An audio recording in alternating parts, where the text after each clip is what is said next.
We're recording, and once we're live, excellent. I see the recording button. Again, so I want to start here with a land acknowledgement. We want to acknowledge that we gather, even though virtually, on the traditional land of the Kumeyaay peoples, past and present, and honor with gratitude their land itself and the people who have stewarded it throughout the generations. So thank you all for joining us for this first conductor conversation. My name is Aaron Bullard, and I am on the board for the Choral Consortium of San Diego. And we are a service organization, and we're composed of choruses and individuals who support the choral art form throughout San Diego County. We are a nonprofit, and we offer several free events like this throughout the year.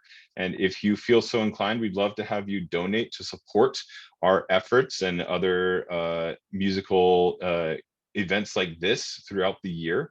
There should be momentarily a donate link for you in the chat. And if you are watching this after the event, we'll have a little link in the description of whatever medium you're watching this on. So please support us so we can continue providing these events.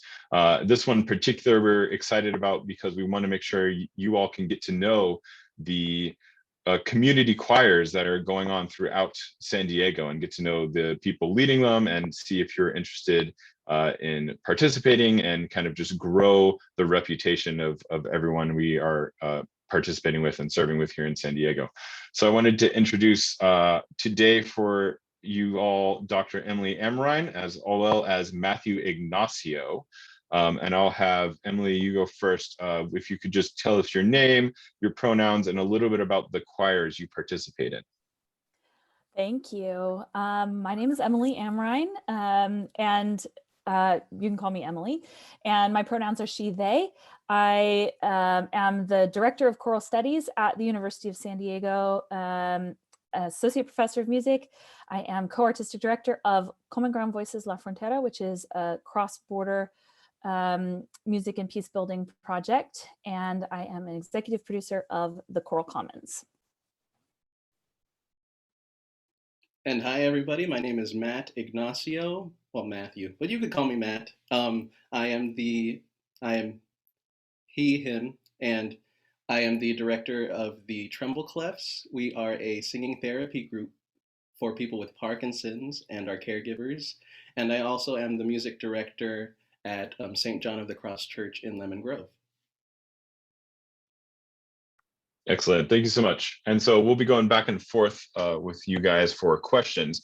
To figure out how we're gonna start this off, can you guys let me know who, between you two, who has the closest birthday? Whose birthday is coming up first?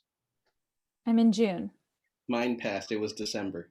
I think yours is closest. Well, we're going the next one coming up, no time travel backwards. Okay. So we're gonna have Emily well, start. There you go. Emily. Yeah. All right, so I will read off the first question, but after that you can find the questions in the chat for everyone to follow along. The first question is a nice, easy icebreaker. What is the best sandwich? Cool. Wait, so Aaron, just to be clear, so after this question, am I asking the next question? Or are you always asking the questions? No. So basically, I'm doing this first one. You're going to answer, okay. And then it's as if you're asking this question. What is the best sandwich? And then Matthew can answer, and then he can read the next question. So you're going to answer first. Okay, cool. And then Matthew will read the first question in the chat. Okay, well, sandwiches, they are, only surpassed by tacos in terms of their functionality and joyful nourishment. I have lots of favorite sandwiches, including a barbecue tofu banh mi sandwich from Kay's in Linda Vista, which is so good. But if I'm being honest, like my go-to is peanut butter and jelly over the sink. I love peanut butter and jelly as well. Sandwiches, there's so many. You can go with sweet, you can go with savory. But one of my go-to favorite sandwiches is definitely a banh mi. They're the Vietnamese toasted French rolls. I think my favorite one is like a barbecue pork with some marinated sauce, and you get the savory, you get the spicy, and it's just all goodness, all wrapped up into a little package. Yes, all of the carbs. It's yeah. So great. Yep. So I'm going to now ask Matt, what is your favorite smell? Ah. Okay. Well, I've got a very big sweet tooth, so I guess that means I have a very big sweet nose too, because I am very favorable. I favor all the sweet smells. One of my favorite ones is cinnamon, just the bright, spicy sweetness that cinnamon is. Emily, what's your favorite? Well, I have a thing for kind of woodsy scents. So if I'm buying like perfume or cologne or candles or that sort of thing, I really like cedar and pine, that kind of complex, robust scent. I don't know. Mm.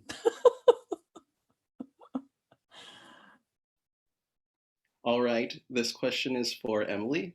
What is your favorite memory from a choir you are currently involved in?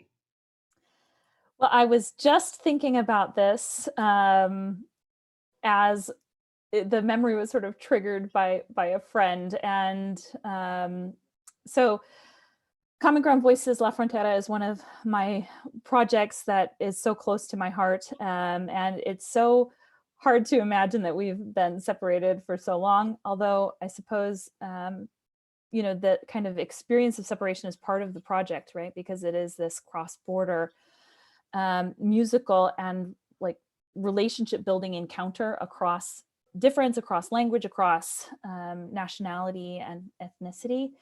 And one of the pieces that we worked on in our first residency was a piece called Dos Cuerpos, by a wonderful composer friend, Julio Morales. And Zaya is in this choir with me, and she'll remember it, this moment, right? So in the performance, we had staged this this song to sort of depict the text, which talks about two bodies face to face, separated. And we had the opportunity to sing this song at the border wall in Friendship Park, through the fencing, like into the eyes of singers singing through the wall back at us. And then in the performance, we tried to represent this physically with our bodies by standing at a distance and reaching out to somebody across space and across time and across separation as we were singing. And that was so moving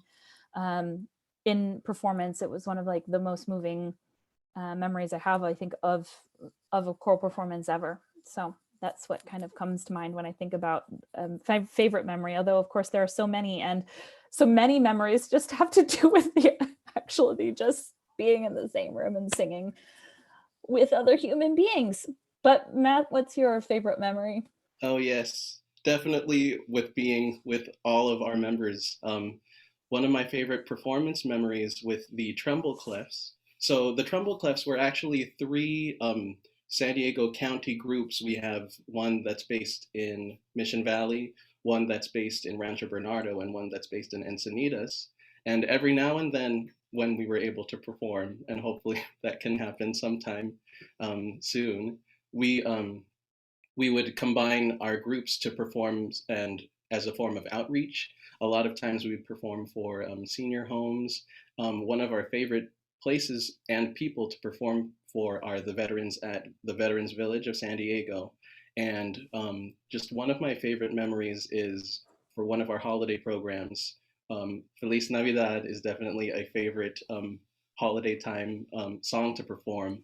And because it brings up that festive feeling of just joy and outright dancing. The whole room, Tremble Clefs and Veterans Alive, just comes alive and gets on their feet and just dances throughout the whole room. A conga line forms always, and it's a chance for everybody to just kind of release all of your inhibitions, and any pain that you might have goes away when you're dancing. And you can just see that right now in that moment, it's all fun, and any issues, any pain, any all of those things just go away, and you can see it in all the members, and it's wonderful. It's amazing. So yeah, I think that's my question. Oh, So yep. no, meaning I'm supposed to ask you, I think. So Oh, okay. sorry. What is your secret non-music passion? My secret non-music passion that I would have to, well, man, everything is pretty much music infused. But I guess video games, if you kind of cut out the music part, are what I definitely gravitate towards.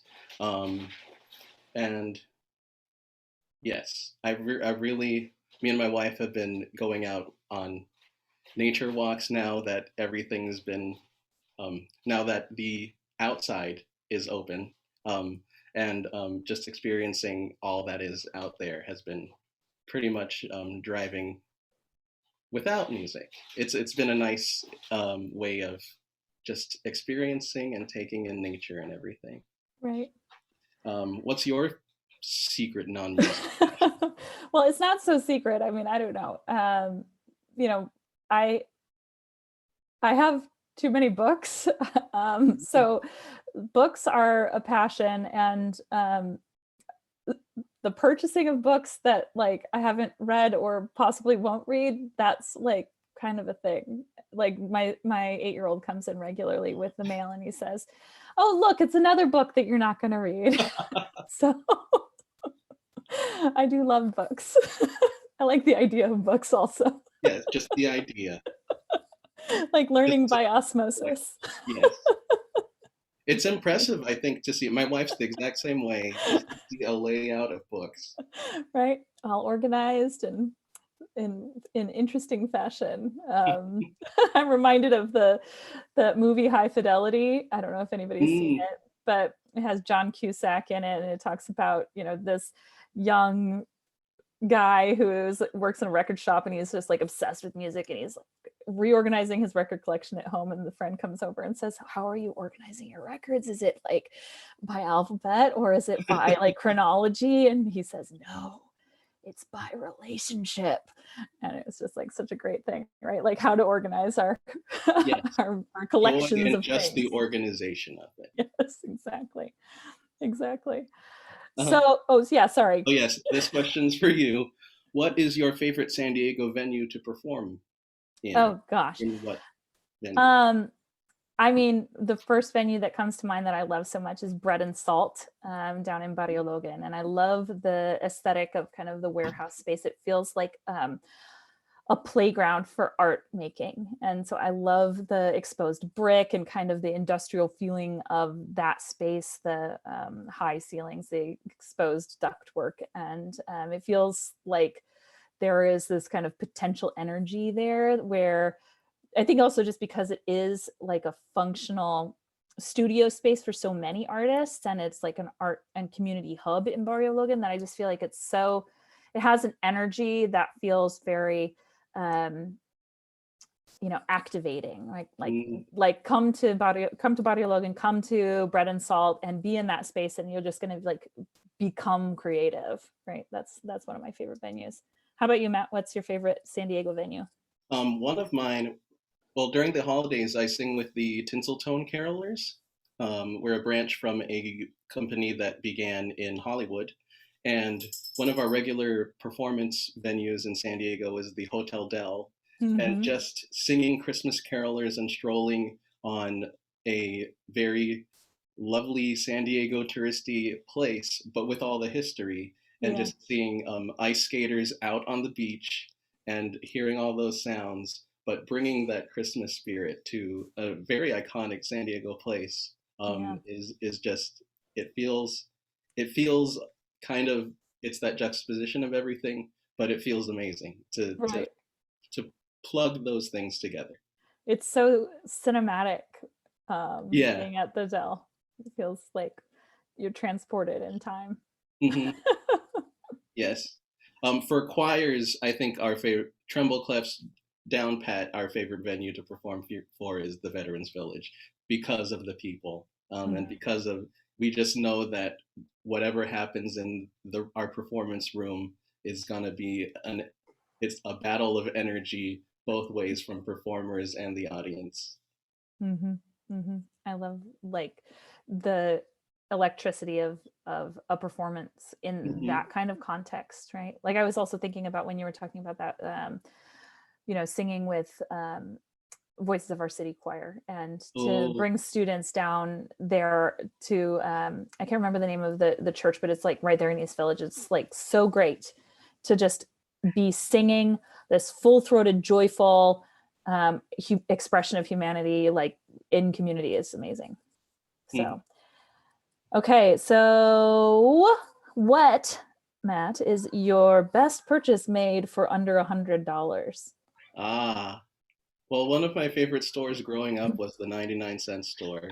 But I think recently the purchase that I am always going towards and always very thankful for is the app Fourscore for my iPad, and just having all my music in one place, and being able to organize everything for, I believe the purchase price is around $15 right now.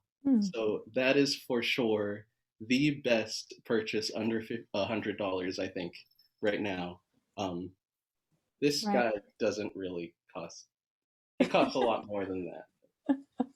Yes. Right. How about you? That's a tricky question in San Diego. Everything's so expensive. Yes.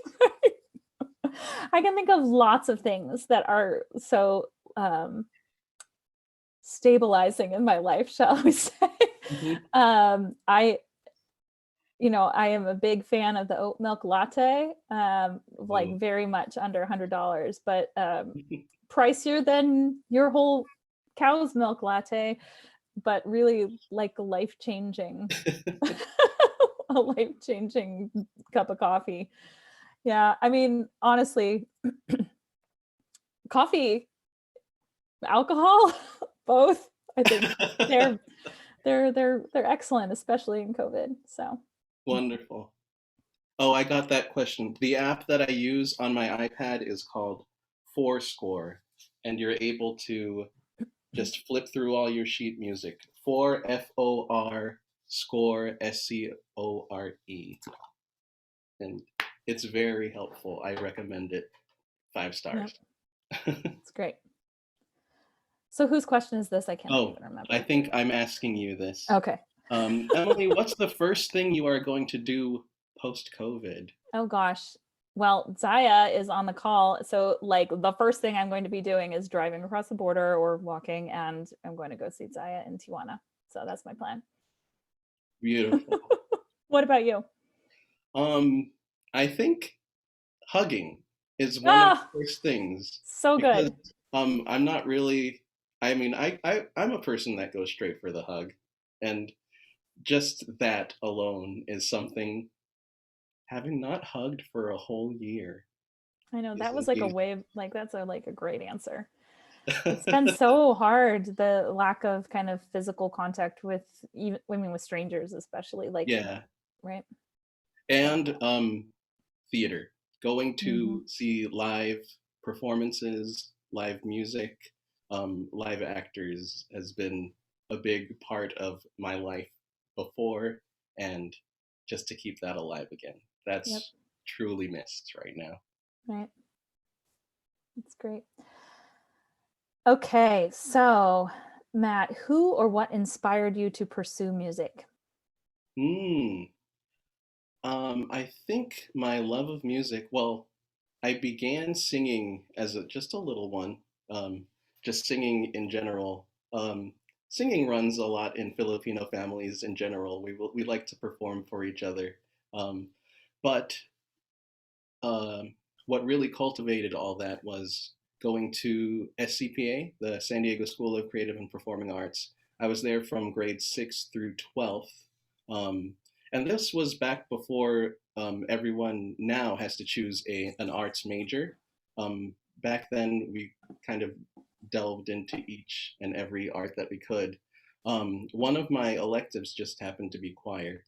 And just knowing that singing was there and that I liked singing, that just developed into a whole trajectory for me. I think one of my first jobs as I think a junior or a senior in high school was being a section leader for my church choir.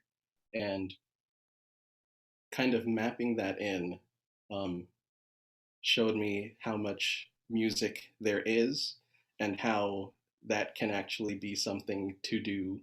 And I actually did not study music. I majored in linguistics. I have a degree in linguistics and a minor in psychology. So that kind of veered off a little bit. But all of these music opportunities just keep knocking on the door, and they that's where I am currently. And right now, with the Tremble Clefs, being a therapy singing group, really molds the linguistics and the psychology and the music together beautifully. That's so great. What inspired you, or who inspired you to pursue music? Yeah. Well, I grew up in the Midwest, and you know, I grew up in kind of in a household where with divorced parents, and trying to kind of find myself and my place in the world as a child in that kind of circumstance. My mom enrolled me in a parochial school, a Lutheran school, and I didn't really have like a kind of a, my family sang, but not like in the way that some people's families sing. You know, my heritage is Italian on my mom's side, and so like I have these great memories of singing like volare at like inappropriate things like funerals and like in the mausoleum where we were like burying my great grandmother, everybody just sort of singing volare at the top of our lungs and just like getting these like looks from people. But you know, as a child, I was kind of searching for a place to belong, and because of the circumstance of going to church school, Lutheran school, where, you know, singing is such part of the cultural tradition of the church, that was like one of the places where I felt like I was able to be closest to my whole self in that space. You know, I also participated in theater as a child and in school. And, you know, I think that those two places are often havens for people who feel excluded in some ways socially. And that was true for me, you know, and so I think that, you know, that initial spark of like connection and belonging as a child really just like grew, because it felt, you know, comfortable and safe and like pleasureful, right, to like come into community as a young person and use my voice to sing. I loved it. And so, you know, when you love the thing that you do, you keep doing it, right? And so I sang through high school and started taking voice lessons and received like good positive feedback from teachers, and you know, decided to pursue music and kind of figure out a pathway there in college. So I really you know, I think this is a question of, you know, how did we get here is a good question, I think, for all of us, and to go through the process of kind of remembering the circumstances and the choices that we made and why. So that's kind of how I found myself in this life. Beautiful. I totally agree with having that social circle. Growing up with a choir or any kind of theater cast, that that's your family for however many rehearsals, however many late rehearsals you have to be together with. Right, exactly. Yeah, that possibility of belonging, right? Yes. Okay, so am I asking this one? Are you? I don't know. I think so. I'm asking you this. Okay, Emily, you get one song to listen to the rest of your life. What is it? Oh gosh, this is an impossible question. Like, okay, I think I would need to like look it up online, but you know, whatever the John Cage piece that would last 47 years. Like like I think that a single 3-minute song for the rest of my life would be actually torture. Like I would rather have like a silence than like one 3-minute song for the rest of time. So I totally agree. Yeah. Yeah, like, and I think there's like that instrument, there's some UCSD people, right, who know about Yeah, like all just these keep things. going. Yeah. Yeah, or it's like the caves that like I don't know, like there's like an organ that was like created naturally and it's just Oh, kind of, right. I think yeah, more like on the that East sort of Coast. thing. Yeah. Yeah, or something like that, Iceland or somewhere in the northern part of the world. But what about you, Matthew? What would be your I piece? very much want to cheat with this question as well and not just pick a 3-minute song. I would have gone for probably a long musical theater piece that was sung through, or like Les Mis, although I wouldn't really want to listen to Les Mis for the rest of my life. But just because there's so much that goes into the story of a musical theater piece, and Mm. you get to relive that whole story. I could live in, like, Once on This Island is a Yeah, really nice story sung through that I could just, oh, I could live this. I could become obsessed with something like that for the rest of my life. I very much have these bouts of obsessions where I'm kind of on this one show kick, and I'll look up all the videos about that one show. Um, right. very much. That's awesome. Okay, now here we're getting to like the most important questions of the Oh, night. okay. Right. Okay. So, Matt, best Mexican food place in San Diego? Whew, that is a very tough question. I actually tend to just stick with one place and stay there. Growing up, being born and raised in San Diego, I kind of just stuck with the same place. I come from Southeast San Diego, so one of the closest Mexican places is a very iconic Mexican food place. It's called The Barrel. It's Mm, Vaqueros, and it is shaped like a barrel. It's a drive-through or a walk-up window. It's a yellow and red barrel-shaped building. Um, and they've got really good Mexican food for that's a good awesome. price. That's awesome. Yes. What's your best Mexican food place? I'm totally cheating. I'm very sorry. I'm going to like channel like Anthony Bourdain, who, was asked, where would you go to dinner in San Diego if you had the opportunity? And he said, well, I would go to Tijuana. Let So, Yes. I mean, if you're going for Mexican food in within the US, I think at least in San Diego, you're way better off than well, anywhere. sure. Yeah, certainly than Fort Wayne, Indiana, where I grew up. That's for sure. So, yeah, I can't wait to go though back to Tijuana and to like hang out and to drink beer, tequila, and eat tacos. And And eat the true best Mexican food. yes, yes, and it's such a foodie place. I'm like just putting the plug in here. If you haven't had a chance to go over, there are just like so many great places. And I'm a vegan, so I mean, I'm not a very good vegan, but I'm kind of a vegan. And there are even great vegan places. I think of the stand Mazon Vegano in Tijuana that has such great tacos, but there are actually like hundreds of like really great vegan places. So I really recommend the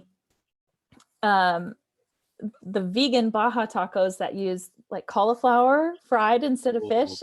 And like the texture of the cauliflower is really very fish-like. So if you are not like if you're not into like jackfruit and kind of other you know, like non-meat replacements, uh-huh. like I think that like the cauliflower really, really works so well. There's actually a vegan place up in Escondido because I live in San Marcos here. And there's a vegan taco place like Craft Tacos up here too, which is also really good. So Mm. yeah, so good. Okay. Now, are you asking me this one? I think you're asking me this one. All right. Emily, what did you learn about yourself during 2020? Oh gosh. That was last year. Yeah. Well, so many things. I think we've all learned so much about ourselves, about resilience and um, isolation and our needs for relationships and to be doing kind of purposeful work, and the limitations of technology. And I think also the some of the kind of silver linings of the pandemic, you know, the what life is like without having to drive 50 minutes every day one way to work. You know, like what life is like to be walking around in my neighborhood and to know the people in my neighborhood when I was too busy to know them before. You know, I think I have learned about my children a lot and their capacity for finding and making joy, and how much they are able to learn, even like when I'm not doing a great job of homeschooling them. I think we're going more with unschooling these days is like really kind of the key word. Yeah, I mean, gosh, so much. What about you, Matt? Have you like, what have Uh, you? 2020 was a big year. Personally, I got married in 2020. I moved in 2020. And just learning that relationship has been a really good blessing. In 2020, with choirs moving virtually, I've learned that that having that personal connection is truly something that I've wanted, that we've all wanted. Um, and to be able to have a Zoom rehearsal that invites everybody, really invites everybody into each other's homes, and showing that has been really, really cool. You get this sense of a different layer of social interaction than you would within a regular rehearsal. Um, I've learned that I really like to keep myself busy anyways. I am pretty much a homebody. I've already known that. Um, and keeping still Mhm. has been really a great way to let creativity flow, to let just exploring different passions has been really, really cool and a learning experience. Right. It's like the time has been, um, uh, in moments it's felt so desolate, but also it feels regenerative in some ways. Like, do you know what I Right. mean? Yeah. It's in times like that where you really turn towards the brightness and towards creating something out of something Hmm. really traumatic and terrible. Um, Yeah. and also, what was I going to say? There was, yeah, it's all been really just exploring what you can do in home. From before the pandemic, I was driving across town, going to a different town every single day. Mm. That I've learned how nice it has been to not have to pay for that much gas recently. Yeah. Um, but Right. I realized that that driving time was really kind of a meditating time for me, Hmm. just to get to know, be in my car, um, and bringing that, knowing that I do need that time to kind of settle in, and Hmm. bringing that into my daily life right now too. Yep. I agree. Okay. So if you got to do it all over again, oh gosh, now we're getting really deep. Ooh, What does that mean even? right. Aaron, you want to like What is clarify? it? Is this like, what is it? Like 2020 or life? Our life? Life. If you got to Oh, do life over again, is there any one thing you're like, oh man, I wish I had went Oh my and done that or went and done that? God. that's a loaded question. Yeah. What do you think, Matt? All right.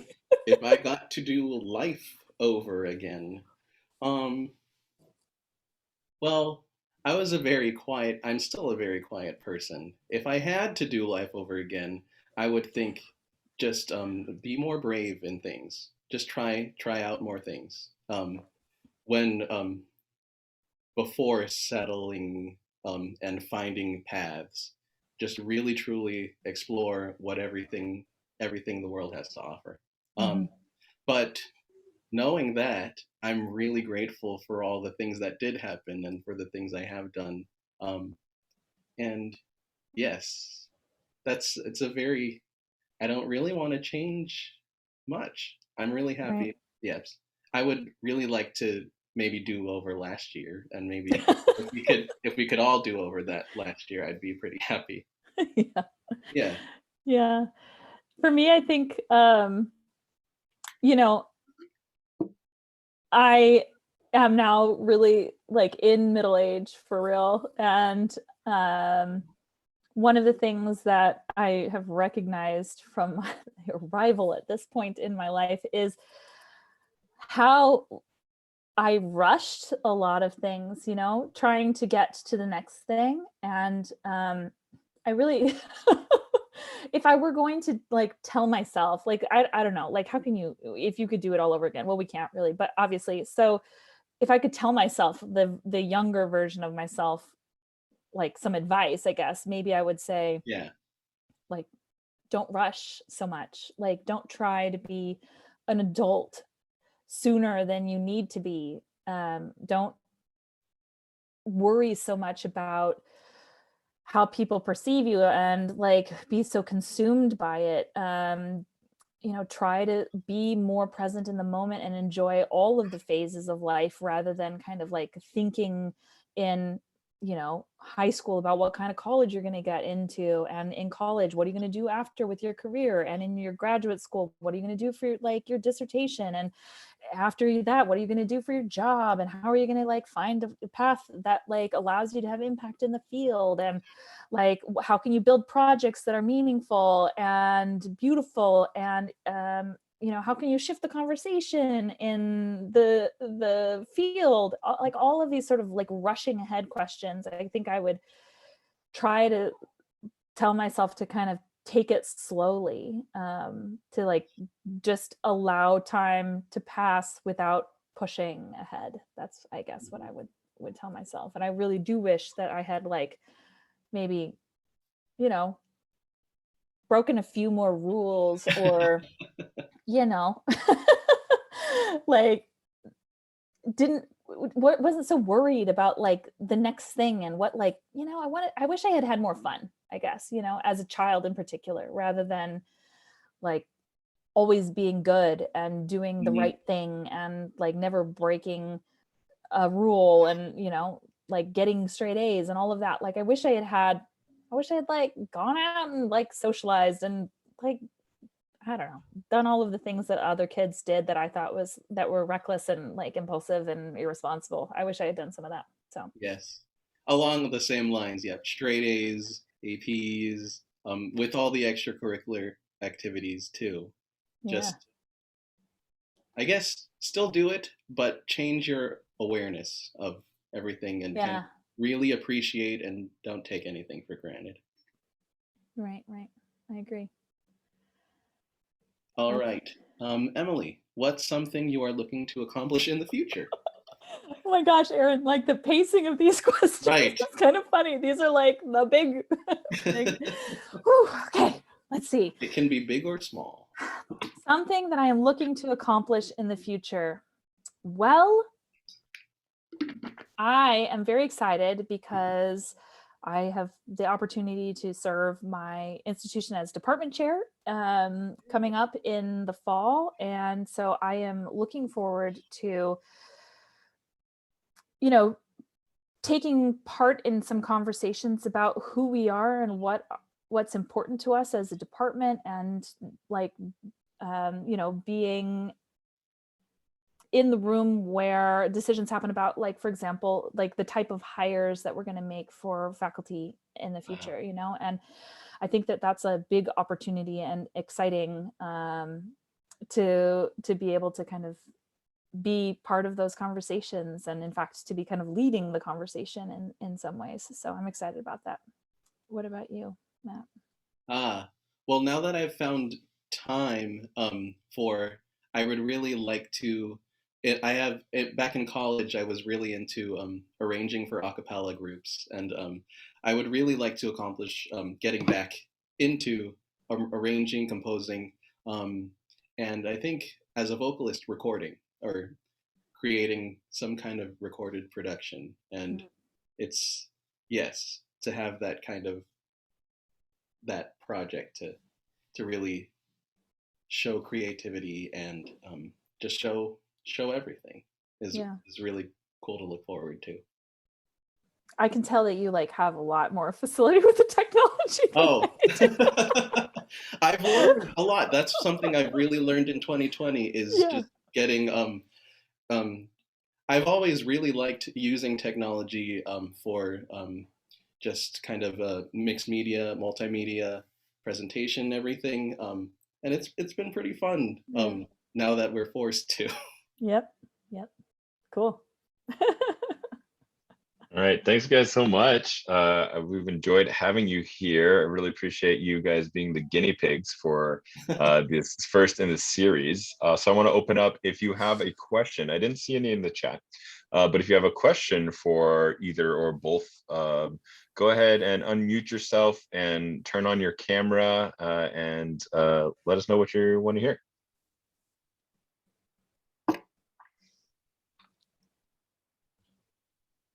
See cameras turning on and off, or maybe not.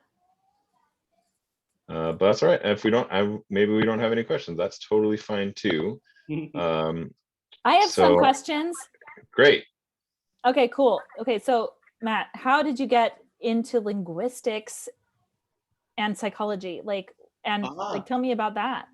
Well, I've always loved languages throughout high school. I always get asked, how many languages do you speak? Yeah, how many languages do you speak? Not really that many. I know Spanish pretty well, some French, and Tagalog, Filipino pretty well. Singing in all of them is pretty easy, as long as you can read them. But I just fell in love with sounds, phonetics, just all the sounds that we produce, even in singing, but just speech in general. Even though I'm quite quiet, just the love of speech and language and sounds has always run through me. And finding that psychology, I actually worked for one of my professors who had a developmental language and cognition lab. And that really blended working with different populations of different language faculties, and just studying that just really opened up different worlds for me. And I'm not really sure how, it just kind of led itself that way. And that's where I ended up. And are you like do you have like a job outside of music during the day? Right now it's all different music things. Cool. Yeah, kind of a patchwork. That's awesome. But it's all beautiful. I love the Tremble Clefs. I think that like one of the things that I've been so excited about over the pandemic is like learning about choirs who are engaged in kind of social practice, social projects around the country and the world. This is part of my project with the Choral Commons, right? And so to like discover the hundreds and hundreds of choirs that serve the elderly, for example, the hundreds of threshold choirs that sing it with hospice, the choirs that work with unsheltered people, choirs in incarceration, choirs, working with refugees and asylum seekers and deportees, and, all of these folks who have this birthright, I think, to use their voices in community, to sing, and to like learn about all of the people who, aren't necessarily featured in interest sessions at ACDA or Right. Chorus America, that there are singing people using music as a tool for social good. And so, to have Tremble Clefs, right here is so remarkable, and to understand like the possibilities, of potential of music to be used for like impact in people's wellness, I think is just so amazing. So right, it's arts and healthcare is kind of where that blends, and it's so lovely to see how many things can come from singing, and how truly life-giving singing is, and life maintaining and strength and just physically alone, all of the benefits from singing. Right, right. It's beautiful. That's awesome. All right, I think that's a great note to end on, pardon my pun. I think one last little thing, Emily and Matt, if you want to let everyone know where they can find your choirs, maybe online, and maybe we can get a website link in there, maybe if someone has that handy, but let us know where we can find you guys. So the Choral Commons is a media platform that's like does podcasts and conversations, and so that's www.thechoralcommons.com. And then Common Ground Voices, La Frontera, I'm putting this in the chat here as well, .org. And in English, cgvlafrontera.org English. And all of the University of San Diego stuff is just at sandiego.edu. So. Excellent. And Matt? Right. The Tremble Clefs, you can visit trembleclefs.com. I'll put this in the chat too. And if you'd like to, we have open Zoom rehearsals right now that we invite anyone to join, Wednesdays at 10 a.m. and Thursdays at 1 p.m. You can get the Zoom invite. Just contact us at trembleclefsinfo@gmail.com. And yeah, check us out. And everyone sing and keep on singing. Love it. Excellent.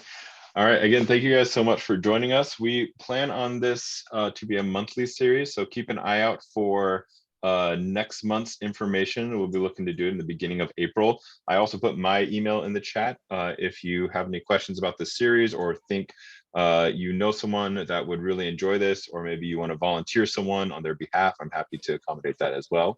But until then, it's been a real pleasure. Give snaps for our participants. Been really, really fun hearing you guys chat, and thank you again.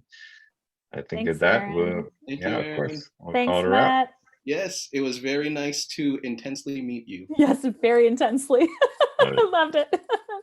Thanks, everyone. Right. Thanks, Carol. Good night, everyone. Thank you, Carol. Good night. Thank you so much. This was great.